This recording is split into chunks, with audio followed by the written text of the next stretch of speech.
टुनटुनी अपने पिता के साथ एक जंगल में रहती थी। उसकी माँ को गुजरे हुए 2 साल हो चुके थे। एक दिन टुनटुनी के पिता बीमार पड़ गए। बीमारी की हालत में वो सोचने लगा, इतनी ज्यादा तबीयत खराब है, अगर मुझे कुछ हो गया तो टुनटुनी की देखभाल कौन करेगा।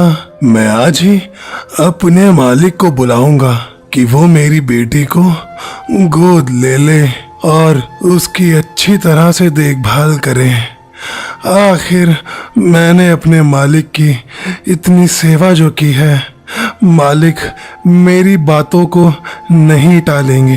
2 दिन से बीमारी के कारण टुनटुनी का पिता टुन्नू काम पर नहीं जा रहा था। तब उसका मालिक कहता है, अरे टुन्नू, क्या हुआ भाई तुम्हें? तुम 2 दिनों से काम पर नहीं आ रहे हो, इसलिए मैं तुम्हें आज देखने के लिए आया हूँ। सेठ जी, अच्छा किया जो आप आ गए। मैं आज ही आपको याद कर रहा था।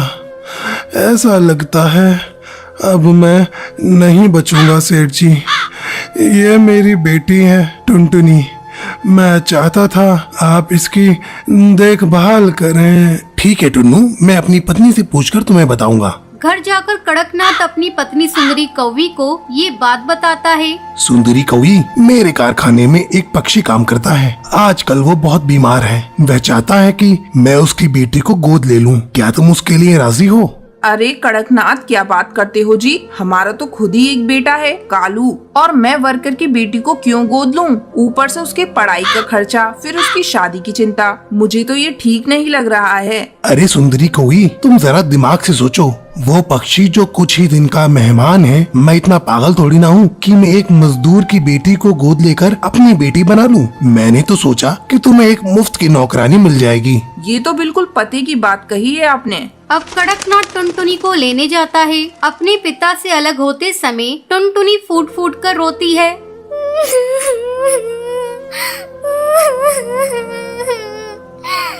बाबा, मुझे अपने से अलग मत करो। मैं आपसे अलग होकर कैसे रहूंगी? बाबा, मैं आपको छोड़कर कहीं नहीं जाऊंगी। जा मेरी बच्ची, इसी में तेरी भलाई है। कड़कनाथ टुनटुनी को घर लाता है। घर आकर कड़कनाथ अपने काम में बिजी हो जाता है और सुंदरी कौवी टुनटुनी से मीठी मीठी बातें करने लगती है। टुनटुनी, तू कुछ खाएगी? नहीं माँ, मुझे भूख नहीं है। अरे सुन टुनटुनी, मैं तेरी कोई माँ नहीं हूँ। तू मुझे मेम साहब कहा कर। चल अब जा जाकर रसोई में सो जा। अगली सुबह सुंदरी कौवी टुनटुनी के पास जाती है। ए टुनटुनी, चल अब उठ। हमारे यहाँ इतनी देर तक कोई नहीं सोता। मैम साहब, रात में मुझे नींद नहीं आई। वो मुझे अकेले सोने की आदत नहीं है। तुझे तो अब सोना पड़ेगा। तू अकेले सोने की आदत डाल ले। चल अब झटपट उठकर मेरे साथ काम में हाथ बटा। टुनटुनी सुंदरी के साथ काम में हाथ बटाने लगती है। शाम को कड़कनाथ जब ऑफिस से आता है, टुनटुनी, मेरे लिए ठंडा पानी लेकर आओ। अभी लाती हूँ साहब। ये लीजिए साहब। कैसा पानी है? मैंने तुम्हें ठंडा पानी लाने को कहा था और तूने नल का पानी लाकर मुझे दे दिया। सारा मूड खराब कर दिया। ये कहकर कड़कनाथ टुनटुनी को एक थप्पड़ लगा देता है। धीरे धीरे समय गुजरने लगता है। एक दिन कड़कनाथ को कारखाने में खबर मिलती है कि टुनटुनी के पिता की मौत हो गई। कड़कनाथ ये बात टुनटुनी को नहीं बताता। अब कड़कनाथ और उसकी पत्नी सुंदरी कौवी टुनटुनी पर पहले से भी ज्यादा अत्याचार करने लगते हैं। एक रात जब टुनटुनी सोई हुई थी, तब उसके सपने में उसके पिता आते हैं और उससे मिलने की इच्छा जाहिर करते हैं। बेटा, मैं तुमसे मिलना चाहता हूँ। काफी दिन तुझे देखे हुए हो गए। टुनटुनी सपने में अपने पिता को देखकर बेचैन हो जाती है। अब टुनटुनी सुंदरी कौवी के पास जाती है। उस समय कड़कनाथ और सुंदरी कौवी सो रहे थे। टुनटुनी दरवाजा खटखटाने लगती है। मैम साहब, जल्दी दरवाजा खोलिए। मुझे अपने बाबा से मिलने जाना है। मेरे बाबा मुझे बुला रहे हैं। मैं अपने बाबा के पास अभी इसी वक्त जाऊंगी। अरे टुनटुनी, इतनी रात हो गई है, तुम हम लोगों को परेशान क्यों कर रही हो? कौन सी आफत आ गई? मैम साहब, अब मैं यहाँ एक पल नहीं रहूंगी। मेरे बाबा मुझे बुला रहे हैं। मैं अपने बाबा के पास अभी जाऊंगी। चुप हो जा कमबख्त, सारी नींद खराब कर दी। कल सुबह बात करेंगे, चल अब भाग यहाँ से। टुनटुनी रोती रह जाती है, लेकिन कड़कनाथ और सुंदरी कौवी पर उस बच्ची के रोने का कोई असर नहीं होता। ये सब कालू कौवा देख रहा होता है और कालू को टुनटुनी पर दया आती है, लेकिन कालू कौवा कुछ कर नहीं पाता। एक दिन सुंदरी कौवी टुनटुनी को बेवजह पीट रही होती है, तभी कालू कौवा वहाँ आता है और टुनटुनी को बचा लेता है। माँ, आपने जरा से भी दया नहीं है। कोई इस तरह किसी को मारता है क्या? अब टुनटुनी यहाँ नहीं रहेगी, मैं कल ही इसे इसके बाबा के यहाँ छोड़ कर आता हूँ। अगले दिन कालू कौवा टुनटुनी को उसके बाबा से मिलाने ले जाता है। वहाँ जाकर टुनटुनी को पता चलता है कि उसके बाबा अब इस दुनिया में नहीं रहे। ये सुनकर टुनटुनी बहुत रोती है। तभी कालू कौवा टुनटुनी से कहता है, टुनटुनी, अब तो तुम्हारे बाबा भी चल बसे और मेरे घर तुम ठीक से रह नहीं पाओगी। मेरी माँ तुमको चैन से रहने नहीं देगी। तुम अब अकेली हो। तुम बुरा न मानो तो मुझसे शादी करोगी? टुनटुनी को कालू कौवे की बात सुनकर अच्छा लगता है और टुनटुनी इसको शादी के लिए हाँ कर देती है। फिर वो दोनों एक साथ खुशी खुशी रहते हैं।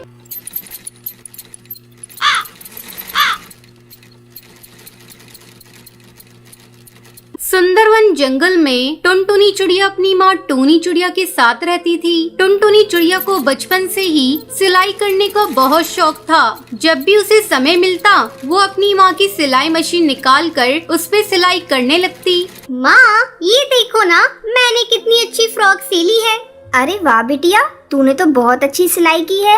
लेकिन बेटा, तू अपनी पढ़ाई पर भी ध्यान दे। मैं तुझे एक बड़ी अफसर बनाना चाहती हूँ। तेरी परीक्षा होने वाली है और तू सिलाई करने में लगी रहती है। माँ, मुझे सिलाई करना अच्छा लगता है। मैं पढ़ाई के साथ साथ सिलाई करना भी सीखूंगी। मैं कुछ नहीं जानती। आप मेरा दाखिला किसी सिलाई सेंटर में करवा दो। ठीक है टुनटुनी, जब तेरा इतना ही मन है तो मैं तेरा दाखिला किसी सिलाई सेंटर में करा देती हूँ। अगले दिन टूनी चिड़िया टुनटुनी का दाखिला एक सिलाई सेंटर में करवा देती है। अब टुनटुनी पढ़ाई के साथ साथ सिलाई भी मन लगाकर सीखने लगती है। कुछ ही दिनों में टुनटुनी की स्कूल की पढ़ाई हो जाती है। एक दिन टूनी की सहेली बबली कबूतरी उसके घर आती है। अरे टूनी, ओ टूनी, कहाँ है? जल्दी आ। तब टुनटुनी चिड़िया कहती है, आंटी, वो माँ घर पर नहीं है, पड़ोस में गई हैं। आप बैठिए, मैं उन्हें अभी बुला कर लाती हूँ।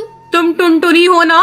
कितनी बड़ी हो गई है। जब मैंने तुझे देखा था उस समय तू बहुत छोटी थी। पहचाना मुझे? मैं तेरी बबली आंटी हूँ। टुनटुनी, तू जाकर अपनी माँ को बुला ला। टुनटुनी चिड़िया पड़ोस में अपनी माँ को बुलाने के लिए चली जाती है। थोड़ी देर बाद टुनटुनी चिड़िया अपनी माँ को लेकर घर आती है। अरे बबली कबूतरी, तू कब आई? टुनटुनी, तू जा जाकर चाय बना ला। फिर टूनी चिड़िया बबली कबूतरी से बातें करने लगती है। बबली कबूतरी टूनी से कहती है, टूनी, तेरी बेटी बहुत प्यारी है। मैं इसे अपने घर की बहू बनाना चाहती हूँ। मेरा बेटा बंटी एक वकील है और उसके लिए मुझे तेरी बेटी जैसी ही एक संस्कारी बहू चाहिए थी। तेरी बेटी मुझे बहुत पसंद है। तुझे इस रिश्ते से कोई एतराज तो नहीं है ना? नहीं नहीं बबली कबूतरी, ये तुम कैसी बातें कर रही हो? मुझे इस रिश्ते से कोई एतराज नहीं है। मैं लाख कोशिश करके भी इतना अच्छा रिश्ता ढूंढ नहीं पाती। जल्दी टुनटुनी चिड़िया और बंटी कबूतर की शादी हो जाती है। शादी के कुछ ही दिन में टुनटुनी चिड़िया एक बच्चे की माँ बन जाती है। ससुराल में सभी लोग उससे खुश थे। एक दिन बंटी कबूतर टुनटुनी चिड़िया से कहता है, टुनटुनी, आज ऑफिस में कुछ ज्यादा ही काम है। मैं रात को देर से घर लौटूंगा, तो मेरा इंतजार मत करना। इतना कहकर बंटी कबूतर वहाँ से चला जाता है। लेकिन थोड़ी देर बाद कालू कौवा तेजी से उड़ता हुआ उसके घर आता है। गजब हो गया टुनटुनी बहन। जब बंटी कबूतर अपने ऑफिस जा रहा था तब एक बाज ने उस पर हमला कर दिया, जिसमें उसकी मौत हो गई। इतना सुनते ही टुनटुनी चिड़िया रोने लगती है।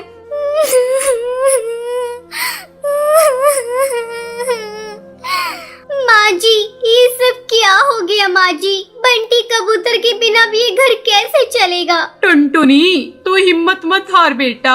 ऊपर वाले की मर्जी के आगे किसी की नहीं चलती। इस तरह कुछ दिन गुजर जाते हैं। टुनटुनी चिड़िया अपना दुख भुलाकर सिलाई का काम करना शुरू कर देती है। आस पड़ोस के पक्षी उसके पास अपने कपड़े सिलवाने के लिए आने लगते हैं। एक दिन हरी काकी उससे कहती है, टुनटुनी, तू तो इतनी अच्छी दर्जी है, इसके बारे में तो मुझे पता ही नहीं था। कम पैसों में बहुत अच्छे कपड़े सिल देती है। तू ऐसा कर, अपना एक बुटीक खोल ले। हाँ काकी, आपका सुझाव बहुत अच्छा है। मैं जल्दी ही अपना बुटीक खोलूंगी, लेकिन इसके लिए पहले मैं माँ जी से इजाजत लूंगी। हरी काकी के जाने के बाद टुनटुनी चिड़िया अपनी सास से बुटीक खोलने की इजाजत मांगती है। माँ जी, क्यों ना मैं अपना एक बुटीक खोल लूं, इससे अच्छी कमाई हो जाएगी। ठीक है टुनटुनी, तुझे जो अच्छा लगे वो कर। तू अपने बुटीक का अच्छे से काम कर, मैं तेरे बच्चे को संभाल लूंगी। जल्द ही टुनटुनी चिड़िया अपना बुटीक खोल लेती है। अब उसकी कमाई पहले से दुगनी हो गई थी। इस तरह टुनटुनी चिड़िया खुशी खुशी अपनी जिंदगी बिताने लगती है। सुंदरवन जंगल में कालू कौवा अपनी बीवी टुनटुनी और अपनी माँ टूनी के साथ रहता था। टुनटुनी और कालू कौवा टूनी के साथ बिल्कुल अच्छा बर्ताव नहीं करते थे। एक दिन कालू कौवा काम के लिए निकल जाता है। टूनी को बहुत भूख लगती है। वो टुनटुनी को आवाज लगाकर बोलती है, टुनटुनी बेटा, कुछ खाने को बना दो, बहुत भूख लग रही है। दोपहर भी हो गई है, मुझे दवाई लेनी है। खाने को भी मैं ही बना कर दूंगी। आपके हाथ पर क्या काम नहीं करते? दिन भर परेशान कर देती हो, कुछ तो काम कर लिया करो। बेटा, मुझसे काम नहीं होता, वरना मैं तुम्हें परेशान नहीं करती, मैं खुद ही सब कर लेती।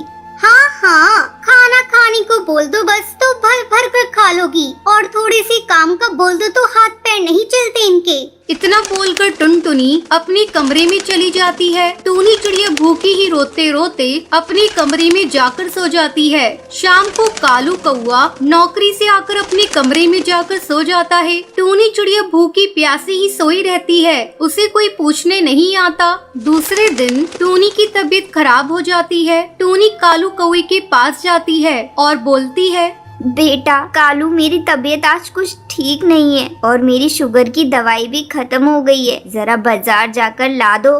अरे माँ, तुम्हें पता है ना खर्चे कितने बढ़ गए हैं। मैं परेशान हो गया हूँ इन रोज रोज के खर्चों से। खैर, आपकी दवाई ला कर दे दूंगा। और सुनो माँ, टुनटुनी को परेशान मत करना, वो बेचारी थक जाती है पूरे दिन घर का काम करते करते। पर बेटा, मैंने कहाँ परेशान करा बहू को। चुप करो माँ, तुम्हारी नियत और सीरत मैं अच्छे से जानता हूँ। तुम बस चुपचाप एक कोने में पड़ी रहा करो। कालू अपनी माँ को बुरा भला कहकर काम पर चला जाता है। जब शाम को घर लौटता है तो टुनटुनी टीवी पर सीरियल देख रही थी और माँ टूनी एक कोने पर चुपचाप बैठी कालू बेटे का रास्ता देख रही होती है। कालू कौवा जैसे ही अंदर आता है, फिर टूनी उसके लिए पानी लेकर आती है और बोलती है, ले बेटा, पानी पी ले, थक गया होगा ना।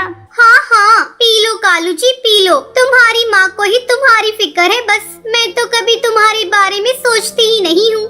ऐसा नहीं है बहू, तुम टीवी देख रही थी इसलिए मैंने पानी दे दिया, आखिर मेरा बेटा है।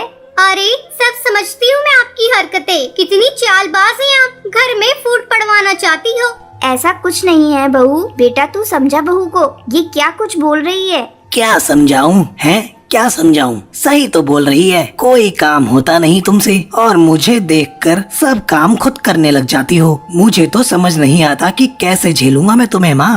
मैं तो कहती हूँ इनको ना किसी वृद्धाश्रम में छोड़ाओ, जान खा रखी है इस बुढ़िया ने। हाँ, सुबह ही किसी वृद्धाश्रम में ले जाता हूँ। बेटा, मैं कहीं नहीं जाना चाहती, मुझे अपने से दूर मत कर, मैं मर जाऊंगी। तुम्हें जाना ही पड़ेगा माँ, तुम इस घर में रहने लायक नहीं हो। तुम्हें इज्जत की रोटी हजम नहीं होती माँ, और ना तुम हमें ठीक से रोटी खाने देती हो। अब हम ही इस घर को छोड़ देंगे, बस यही चाहती हो ना। कालू कौवे की बातें सुनकर टूनी रोते रोते बोलती है,